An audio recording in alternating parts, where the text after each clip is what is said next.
I'm a photographer and I've also done a lot of performance art. I've lived in New York for about 10 years and I started photographing close-up abstracts.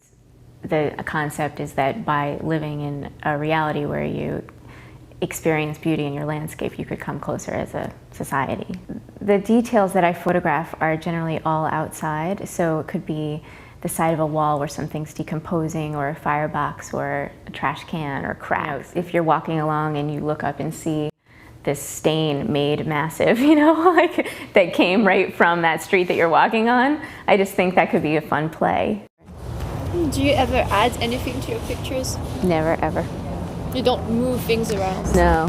If it wasn't perfect, then I had to create some guidelines for myself to stay sane as an artist, and so being pure about my photography was part of that. And it's also my mission, like I want to show this is there, Yeah. I didn't add in something to make it a composition that worked, it already was. Sometimes people say they'd rather not know what they're looking at because they find a whole universe in there, like, oh, is that the Milky Way, or is that an aerial view?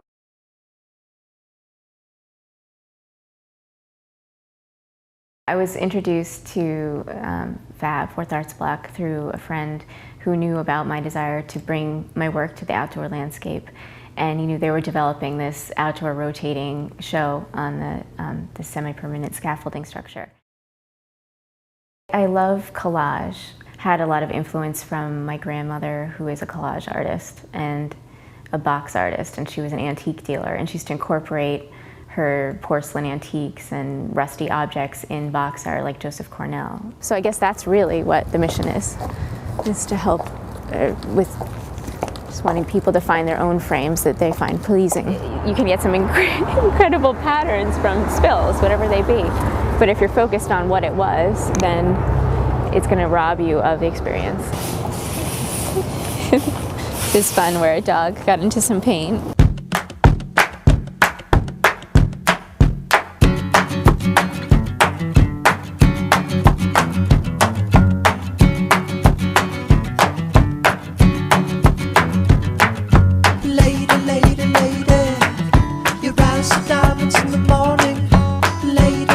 Paying attention, it's so simple. That's why I get all tripped up, because I think it should be more complicated, but it's not really. It's like,